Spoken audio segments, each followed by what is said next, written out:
Nyajong, hello, welcome back to my channel. If this is your first time, thank you for watching. My name is Bao. I started this channel to share my experience being Hmong, Christian, and divorced. It's been 9 months since my last video. I had not planned to take such a long break, but a few personal things came up that required me to reprioritize, and then one day became 1 month, and then months turned into 9 before I knew it. So I'm very sorry for the absence. I hope you and yours have been well in the meantime. While I was offline here, I did continue to pursue and tap into my personal growth, especially in the area of emotional maturity. You're going to see me glance off to the side because I wrote notes so that I wouldn't forget. I'm going to speak rather quickly and fast because I wrote so much. It's been 9 months, 7 to 9 months of growth and just a lot of enlightenment, and I'm in a much better place today than I was, just a month ago. And so I'm very excited to talk about this topic because it's very close to my heart. You've heard me speak on this before in my earlier videos that emotional growth is an area I'm very green in, very weak, and I lack knowledge on it.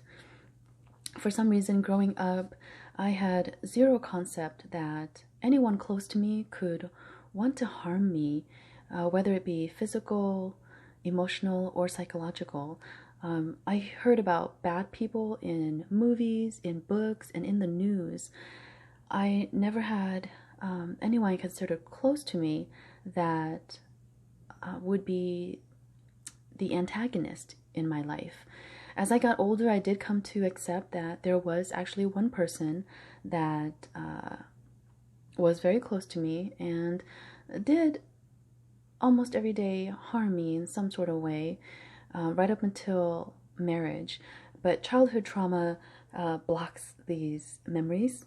Only later in life, as I started delving into understanding myself and my thought processes, did I encounter these blocked memories and bring them to the light. Though it's a story for a different time, though.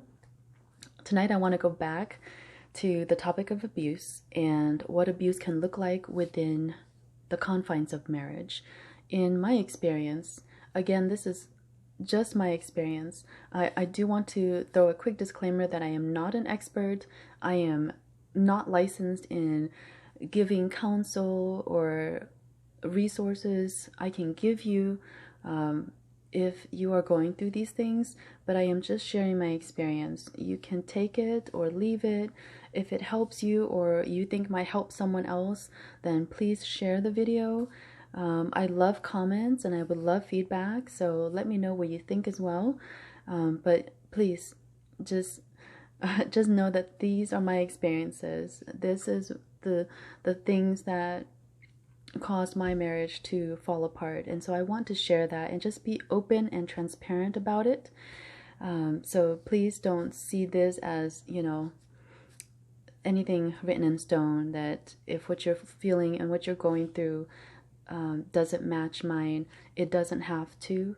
There are similarities that I can touch upon later, but just know that I'm not an expert. This is just my life that I'm willing to share, and just be open and transparent so that there's a voice for this population of us, those that have gone before me, those that are with me at this stage or thinking about it. So I don't want anyone to feel that they are alone out there. I went through that feeling very alone, and so I don't want anyone else to feel that way.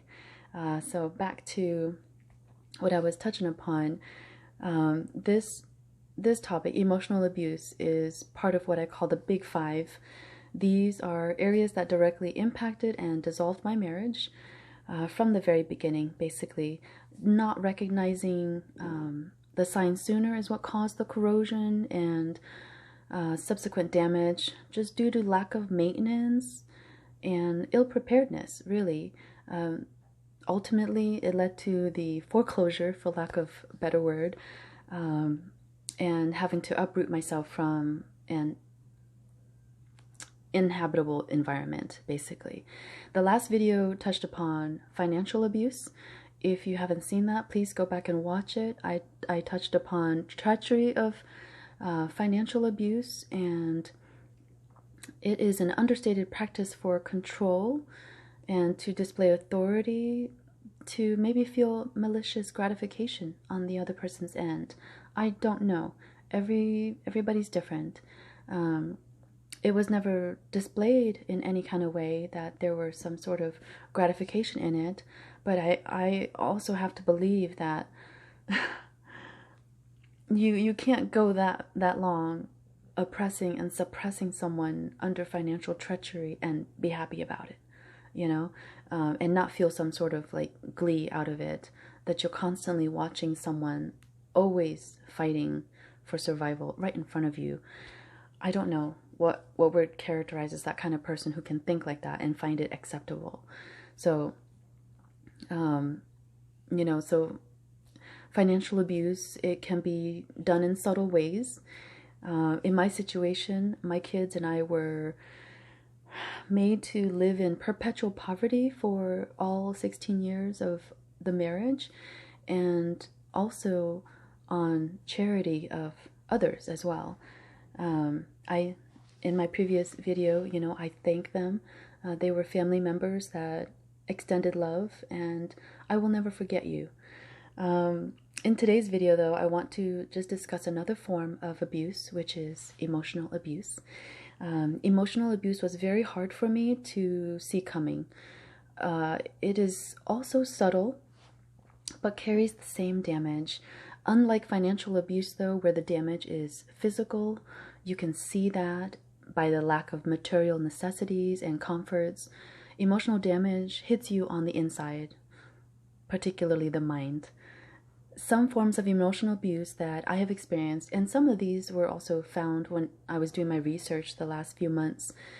So I am going to quote some that they have worded better than I could have, because again, I'm also learning and rediscovering, putting labels to emotions that I didn't at the time and couldn't. And so I am throwing in some research too. So if you find these on your own, I'm not trying to plagiarize. They just word it better than I could have. Some forms of emotional abuse that I experienced are refusing to participate in the marriage, such as no to low communication or planning. Silent treatment, also known as stonewalling. Trivializing the other person's concerns, right? Making my worries seem smaller than they are to me and invalidating my feelings about it. The other is withholding affection or attention, and also in my case, withholding support and defense. The last is undermining, dismissing, and distorting your perceptions of whether it's your feelings or your sense of reality. Words that you might hear is, oh, you're crazy for saying that, right? Or those are crazy thoughts. It just makes you feel crazy, like your sense of reality is warped somehow for thinking that. And so these are the underlying goals of emotional abuse. It's to control the victim by discrediting. It's late tonight, so I'm sorry, stumbling over my words. Discrediting, isolating, and silencing. To discredit is to do or say something that will harm the good reputation of someone.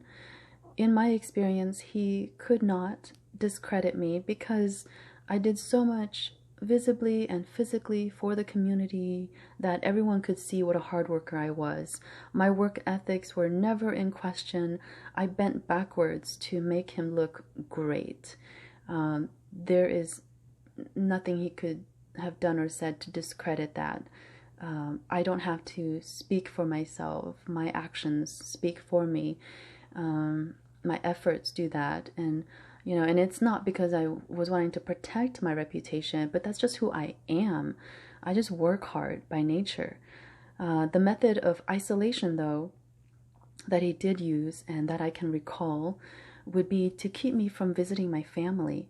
In the 16 years that we were married, I think I saw my parents only 4 or 5 times, and 2 of those times they came to me for each of my children's births. When someone prevents you from visiting your family in this culture, I can promise you that they do not want you to visit your family because they know your family loves you more than they do. And when you are among people who love and care for you, they will inevitably ask you about your life and how things are going. They want to know how you've been treated. They want to see you thriving and nurtured.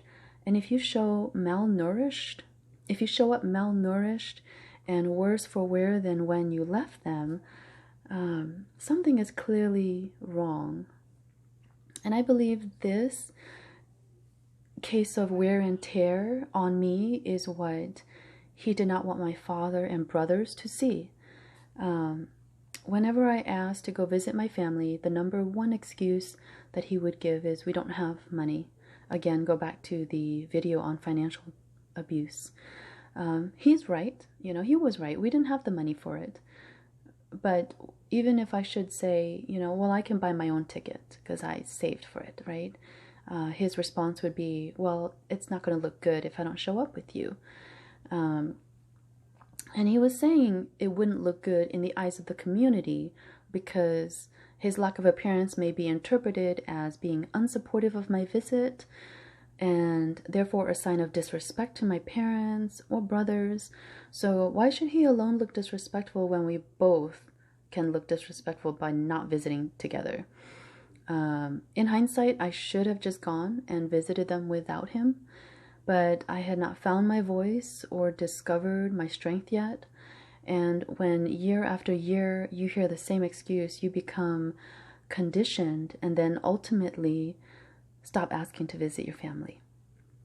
And so in this, his cleverness won. When you are among people who love you, they show you love. And in the bosom of people who love you, that's where you thrive. That's where your strength comes from. People who love you sustain you, support you, fuel you when you're low. Just by being in the presence of true love, you feel alive and filled with joy. And that's what I missed out on by not visiting my family. I'd like to believe that had I been within range of sharing just how miserable and distraught I was, someone might have loved me enough to say, hey, that's not right, or you're not overreacting, or your feelings are valid. I would feel angry too, or sad, right? And just from that shoulder to lean on and those words validating my feelings, I might have found my courage and strength sooner. That's what I like to believe, but it is what it is. On to the next one, silencing, right? Silencing came in the methodic way he would tune me out when he no longer wanted to hear me speak or discuss anything with me. He did this by direct body language because he was always careful about how he spoke to me. From the very beginning, he never raised his voice to me. Later, I discovered that this was a carefully calculated action on his part. Very early in the marriage, as I have shared previously, we were doomed for failure due to early circumstances involving his sister, his immediate family, his mother and dad. From that moment on, several things happened simultaneously that broke my heart and confidence in him. He didn't defend me, and he left me out to be chewed by wolves, just for lack of better words. So where does this silencing treatment come into play? I believe with all the clarity that had came to me in those later years that he, in possible coalition with his parents, had orchestrated a plan of action to make me the decider and decision maker for divorce. Therefore, he became very careful with how he spoke to me. He never raised his voice because they did not want me to have any evidence of foul play or dirt to back up my grounds for divorce if and when I took that route. They didn't know when I would. I'm sure that they had hoped it would have been a lot sooner, but man, I toughed it out a really long time. They wanted to be seen at no fault for my decision to divorce. In the eyes of the Hmong community, the decision would lie fully on my shoulders to bear because I was the bad guy and they were the good guys. because they never did anything verbal or physical to make me choose divorce. That was my sole decision. Therefore, their hands are clean and free of any wrongdoing. This clarity came to me on the morning I conferenced my parents into a call so we could both tell them that I was petitioning for divorce. When they asked him for his input, he regaled them with a stern voice that he never raised his voice to me. He never told me to leave. He only ever loved me and continues to love me. But this is my decision. And no matter how much he's asked me to reconsider, I won't reconsider. He was not aware of it at the time, but his words and posturing in the way that he spoke had already revealed to my parents all that they needed to know. He pretended to beseech them with, words to convince me to reconsider, but their unanimous reply was, well, she confronted you with the petition, and you also agreed to the divorce. Therefore, this is out of our hands, and we will support both of your decision to divorce. And that was the end of that. My parents' statement validated my decision and gave me tremendous relief. But before we arrived at that conference call, his behaviors to silence me came in the way he physically made himself unavailable to talk to or talk with. He simply did not want to be bothered with my presence or my mind. This led me to stop seeking him out for anything. I did not share ideas with him. I did not share my thoughts. And eventually, I didn't share my pain and hurt, because what did it matter, right? He wasn't available as a safety net to turn to. So my life felt like dark, silent hallways. The only sound I could hear were those of my children's laughter and my own feet shuffling back and forth down the same monotonous void of marriage and emptiness. Silencing was twofold in our marriage.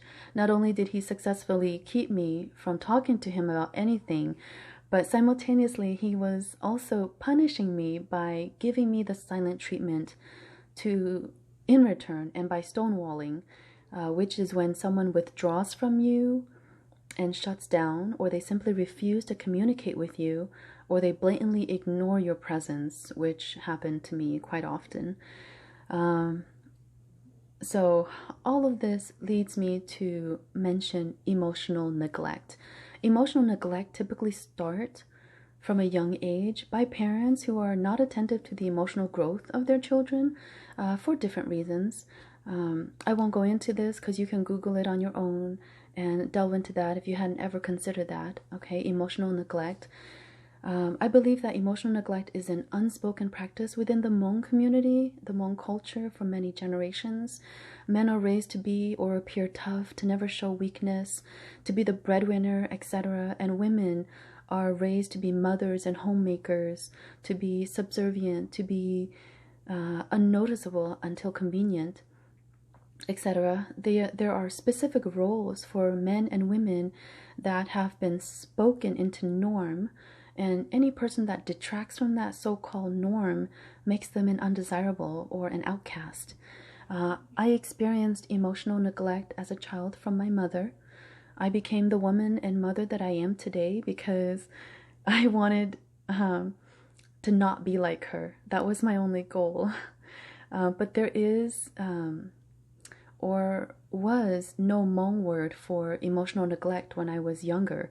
And by some sense of rebellion and strong will, I filled my mind with education to not become like her.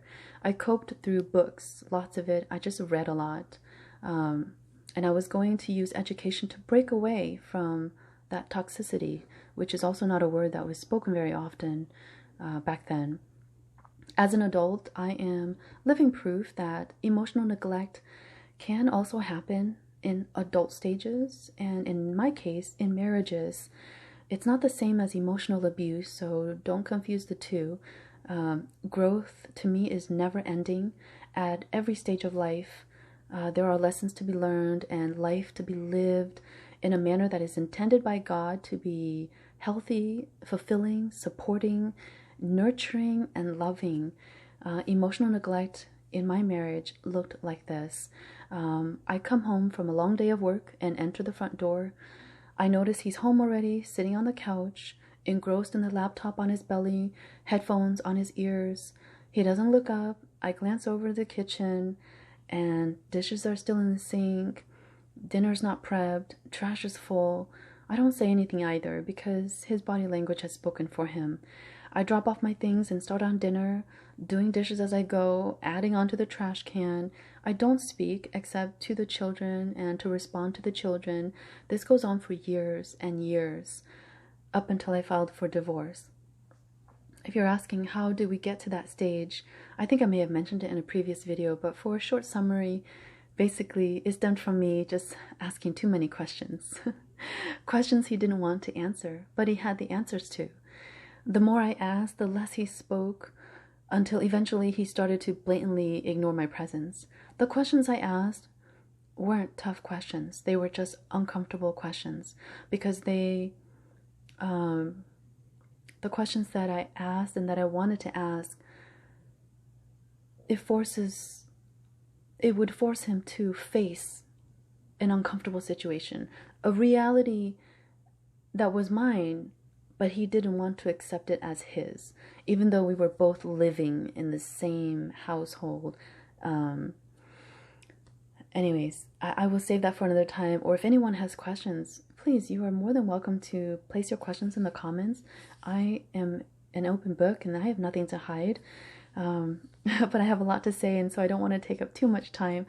But yes, you know, the questions that I asked were uncomfortable for him because they were about his family. They were about particular treatment of me, particular conversations that he was having in secret, particular behaviors of him coming back to me after the fact of conversations with his parents. You know, they were just questions I needed answers to. Like, why aren't I involved in these things?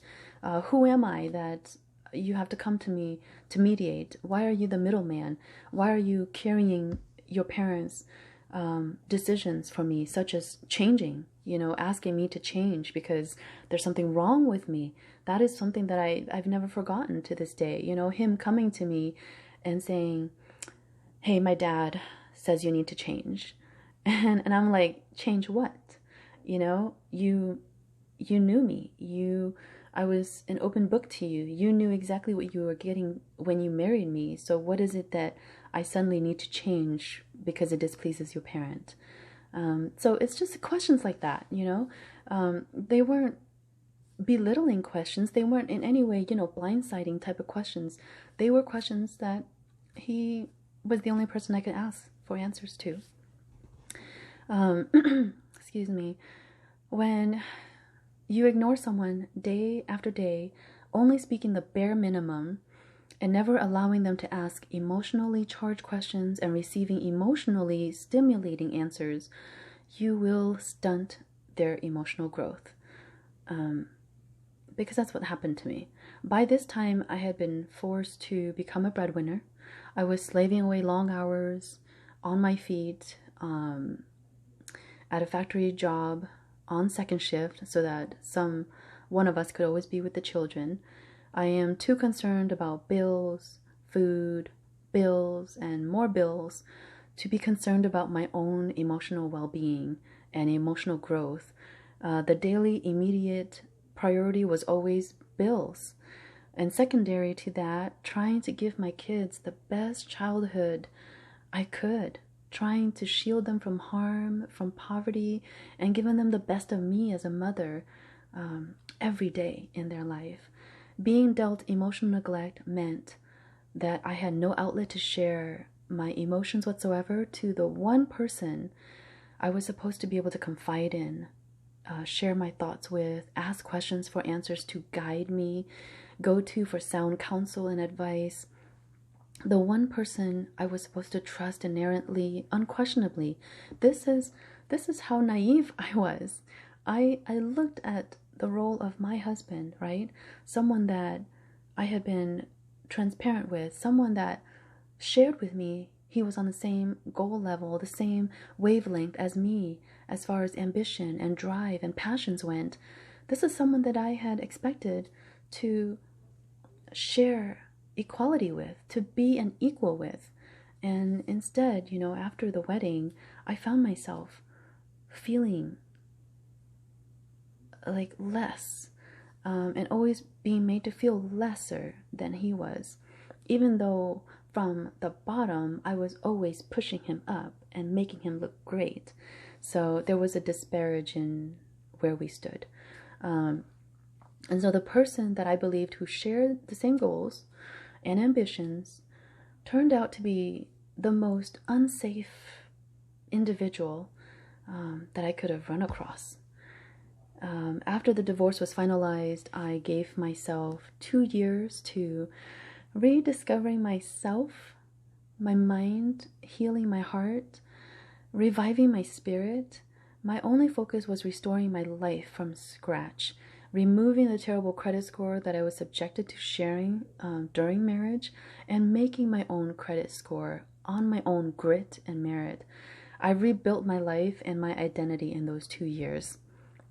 When I felt that I was ready to start talking to men again, I realized very quickly that I did not know how to talk to men or respond to men in a healthy manner. My mind was so hungry for conversation that I ended up speaking too much and too soon. I spoke too honestly and too raw. Some men were not ready for that. Others were too afraid to share anything from their mysterious pasts, while others simply had no interest in stimulating conversation. So I left myself vulnerable, unprotected, and I was taken advantage of. I'm not going to lie about that, right?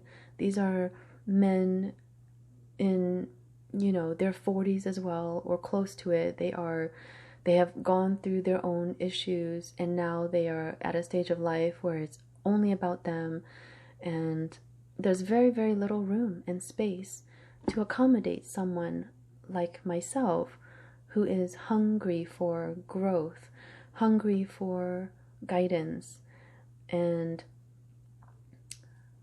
safety, but I guess I was just looking in all the wrong places.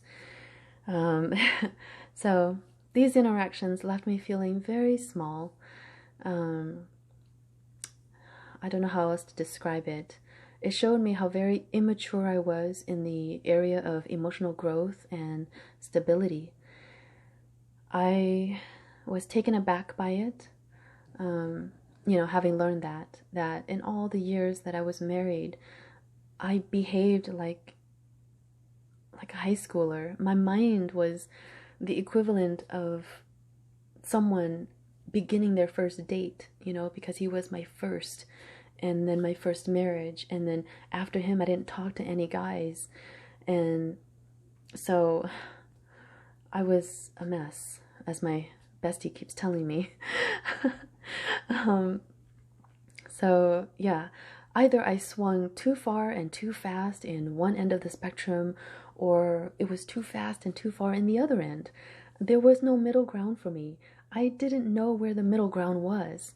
I was constantly in this fight or flight mentality, and I was frustrated because I didn't know whether I would or could overcome that enough to really ever trust another man again.